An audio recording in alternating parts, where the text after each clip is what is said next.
पड़ती है गरीब पर। गरीब के नाम पर आया हुआ अनाज बाजार में बिक जाता है, स्मगल हो जाता है।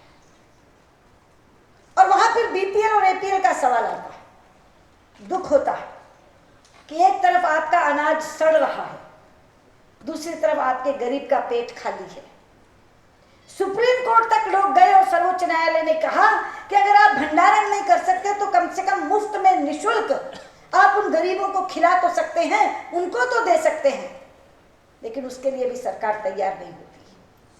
और जो बीपीएल है, गरीबी की रेखा से नीचे रहने वाले, उनके आंकड़े जब हम देखते हैं, उनके मानदंड जब हम सुनते हैं तो कानों के कीड़े झड़ते हैं। आपको जानकारी है कि शहर में 32 रुपया रोज प्राप्त करने वाला और देहात में 26 रुपया रोज प्राप्त करने वाला व्यक्ति गरीबी की रेखा से बाहर हो गया। और जब हमने यह विषय उठाया संसद में और कहा कि इनको बदलो, तो कहते हैं ना कि गए थे रोजे बख्शवाने, नमाज पल्ले पड़ गई। बजाय 32 को बढ़ाने के, बजाय 26 को बढ़ाने के 4-4 रुपया कम कर दिया। अब 28 रुपया शहर में और 22 रुपया देहात में कमाने वाला गरीबी की रेखा को पार कर गया है। तो जब गरीबी का आंकड़ा आता है, बीपीएल का आंकड़ा आता है, हर राज्य सरकार उलझती है केंद्र सरकार से। हमारे यहाँ ये कहते हैं 42 लाख लोग आपके यहाँ गरीब हैं, मध्य प्रदेश सरकार कहती है 65 लाख हमारे यहाँ गरीब हैं। अब मध्य प्रदेश सरकार का अपना आंकड़ा 65 लाख का, इनका 42 लाख का। अगर हम 65 लाख को ये गेहूं वितरित करना शुरू करेंगे तो कितना गेहूं निकल जाएगा? भंडारण की दुविधा कम हो जाएगी। लेकिन वहां कहते हैं 42 लाख से ज्यादा को हम नहीं बांटने देंगे। हमारे आंकड़े तो 42 लाख के हैं। पता नहीं कौन कौन सी कमेटियां बना बैठे हैं, एक सक्सेना कमेटी, एक तेंदुलकर कमेटी, एक अर्जुन सेन गुप्ता कमेटी। हर दिन प्लानिंग कमीशन एक नया आंकड़ा लेकर के आ जाता है। लेकिन जो सबसे लेटेस्ट आंकड़ा है वो है 28 रुपया शहर में और 22 रुपया देहात में प्रतिरोज कमाने वाला व्यक्ति गरीबी की रेखा को पार कर गया है। तो किसके लिए वितरण करेंगे आप? जिसको चाहिए उसको आंकड़े में ही नहीं ला रहे, उसका बीपीएल कार्ड ही नहीं बनेगा, तो किसके लिए वितरण करेंगे आप? और वितरण में भी कहते हैं जो हमारे यहाँ का गेहूं है वो तो दूसरी जगह जाएगा और कहीं और जगह का लाल गेहूं हमारे यहाँ आएगा, क्योंकि इन तमाम चीजों में कमीशन खोरी चलती है। हम कहते हैं हमारा गेहूं हमारे यहाँ ही रहने दो, इसको हमारे गरीब को देने दो। लेकिन पिछली बार स्वीकार किया, उससे पहले उसको भी स्वीकार नहीं किया था। तो जहां तक वितरण प्रणाली का सवाल है, वितरण व्यवस्था पूरी गड़बड़ाई हुई है। लेकिन यहां भी भाजपा शासित राज्य छत्तीसगढ़ ने एक मॉडल पेश किया और आज पूरे के पूरे केंद्र के लोग ये कहते हैं कि छत्तीसगढ़ का मॉडल अनुकरणीय मॉडल है। उन्होंने एक दिन नियत कर दिया, हर महीने की 7 तारीख वो 35 किलो चावल देते हैं। पहले 2 रुपए किलो देते थे, अब अंत्योदय अन्न योजना में 1 रुपए किलो देते हैं। एपीएल को 3 रुपए किलो देते थे।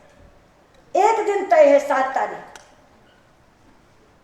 वरना अगर आप राशन वाले के पास जाएं तो कभी तो कहेंगे अभी आया नहीं, अगले दिन जाओ तो कहेंगे कल शाम को आया था, रात को ही बच गया। जब एक दिन तय है तो 7 तारीख को चीफ मिनिस्टर कहते हैं सारे जनप्रतिनिधि सड़क पर आ जाओ, पंच, सरपंच, नगर पालिका के पार्षद, अध्यक्ष, और खड़े होकर बंटवाओ।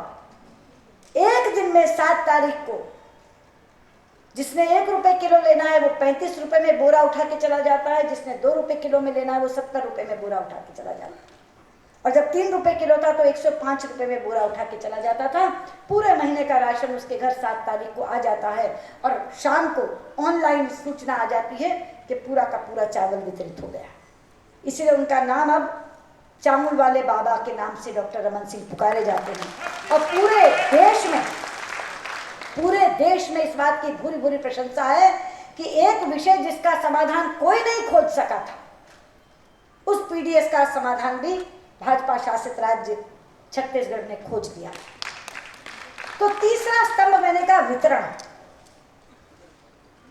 उत्पादन, भंडारण और वितरण, ये 3 जो प्रमुख बिंदु हैं और इनके साथ जो जुड़े हुए बिंदु, जमीन की उपलब्धता, जमीन की उत्पादकता, बोरियां, गोदाम, भंडारण के आधुनिकीकरण के भंडारण, परिवहन, वितरण में गरीबी के आंकड़े, बीपीएल एपीएल की दुविधा को समाप्त करना और उसके बाद भ्रष्टाचार समाप्त करके वो अनाज आम आदमी तक पहुंचाना, ये सारे के सारे मन के जब सुव्यवस्थित होकर के एक माला में जुड़ेंगे तब जाकर के खाद्य सुरक्षा पूरी होगी।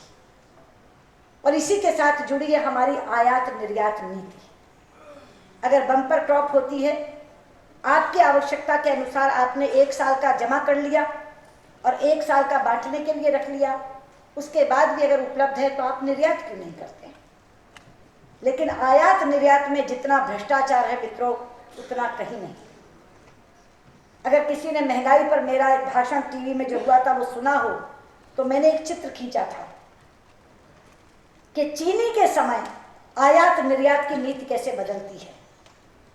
जिस समय क्रॉप आती है, जिस समय बाल किसान के पास है, तब निर्यात की इजाजत नहीं देंगे, क्योंकि जो पैसा आएगा वो किसान की जेब में जाएगा, व्यापारी उससे खरीदेगा। जब वो व्यापारी के घर चला जाएगा तब एक्सपोर्ट की इजाजत देंगे।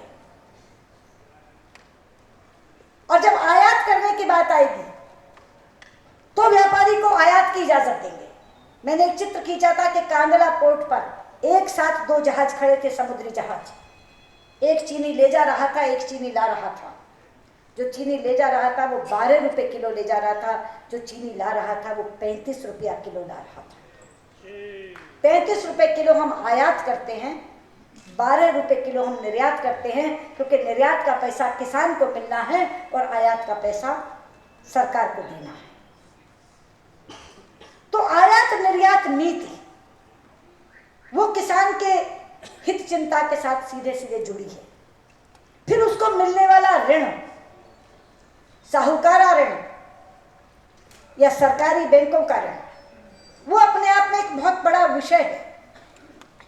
अभी भी कपास की निर्यात नीति कितनी बम्पर क्रॉप हुई, कपास पर निर्यात हो रहा था, खूब खुला पैसा मिल रहा था किसान को। अचानक से एक ऑर्डर निकला कि कपास का निर्यात बंद। उद्वेलित हो गए गुजरात, महाराष्ट्र और आंध्र के किसान। संसद में विषय उठने के कारण कहा कि हम निर्यात खोल रहे हैं, लेकिन मित्रों उस निर्यात के ऑर्डर में इतनी पाबंदियां और पेच लगा दिए कि आज भी 1 टन कपास का निर्यात उसके बाद नहीं हो सका, उस ऑर्डर के निकलने के बाद भी नहीं हो सका। और अभी जैसे भाई ओम प्रकाश धनखड़ कह रहे थे, ये केवल गेहूं, चावल, ज्वार, बाजरा, मक्का की फसल के किसान की समस्या नहीं है, सुपारी के किसान की समस्या है, नारियल के किसान की समस्या है, कॉफी के किसान की समस्या है, चाय बागान के किसान की समस्या है, हल्दी के किसान की समस्या है, अदरक के किसान की समस्या है। मिजोरम में अदरक पैदा होता है, 4 आने किलो बिकता था अदरक वहां जब मिजोरम के गवर्नर थे मेरे पति, 4 आने किलो, और यहाँ उस समय 40 रुपया किलो बिकता था। अंतर देखिए, 4 आने किलो बिकता था बाजार में वहां, और यहाँ 40 रुपया किलो बिकता था। तो हर तरह की चीज उगाने वाला किसान आज मारा जा रहा है। और ये किसान की हिम्मत है कि हर चीज में उत्पादन कम हो रहा है, लेकिन वो सारी प्रतिकूल परिस्थितियों में भी उत्पादन करके आपको दे रहा है, आपको खाने के लिए भोजन मुहैया करवा रहा है, तो भी आपको उसकी चिंता नहीं है। आप यहाँ बैठ कर के नीतियाँ बनाते हैं, और वो लोग नीतियाँ बनाते हैं जिन्होंने ना कभी खेती देखी है, ना फसल देखी है, जिनको पता नहीं गेहूं के पौधे और चावल के पौधे का अंतर नहीं जो बता सकते, जिन्हें ये नहीं पता कि कौन सी फसल कौन से सीजन में होती है, जिन्हें ये नहीं पता कि किस खेती के लिए कितने पानी की ज़रूरत होती है, जो हरी मिर्च और लाल मिर्च का अंतर नहीं बता सकते, वो लोग इस देश में बैठ कर के नीतियाँ बनाते हैं। इसलिए मुझे खुशी है कि आज इस संसद में वो भुक्तभोगी किसान आए हैं, और पूरे देश से आए, चाहे किसी राज्य से एक ही आया हो, मगर उसका प्रतिनिधित्व तो हुआ है। तो मैं चाहूंगी कि आप यहाँ केवल प्रश्न ना उठाएं, उन प्रश्नों के जो उत्तर आपके पास है, हमारे यहाँ कहते हैं अर्थी विजडम, जो बुद्धिमत्ता आपके पास है, क्योंकि जब आदमी समस्या देखता है और उसको भोगता है तो उसका इलाज भी उसको पता होता है, वो स्वयं में इलाज भी सोचता है। आप यहाँ हर समस्या को रखने के बाद हर सत्र में, क्योंकि मुझे खुशी हुई जब मैंने सत्र के विषय देखे कि जितनी बातें मैंने कही हैं वो सब सत्र के विभिन्न सत्रों में आ रही हैं विषयों के रूप में। आप समस्या रख करके उसका समाधान साथ में दीजिए, क्योंकि मुझे ये लगता है कि हर सत्र में जो आपका समाधान कारक उत्तर होगा उसका जो एक दस्तावेज आप यहाँ से तैयार करेंगे, हम कह सकेंगे कि भारत की किसान संसद से भारतीय जनता पार्टी के किसानों ने अपनी संसद में जो प्रस्ताव पारित किया है वो भारत की कृषि नीति बननी चाहिए। और अगर ये सरकार उसको नहीं बनाएगी तो आप सबके सहयोग से जब एनडीए की सरकार 2014 में आएगी तो हमें बनी बनाई नीति आज के इस किसान के संसद से मिल जाएगी, जिसको भारतीय संसद से हम पारित करने का काम करेंगे। आज की आपकी ये संसद उस दिन सार्थक हो जाएगी और हमारे लिए बहुत बड़ी उपलब्धि हो जाएगी। बहुत बहुत धन्यवाद।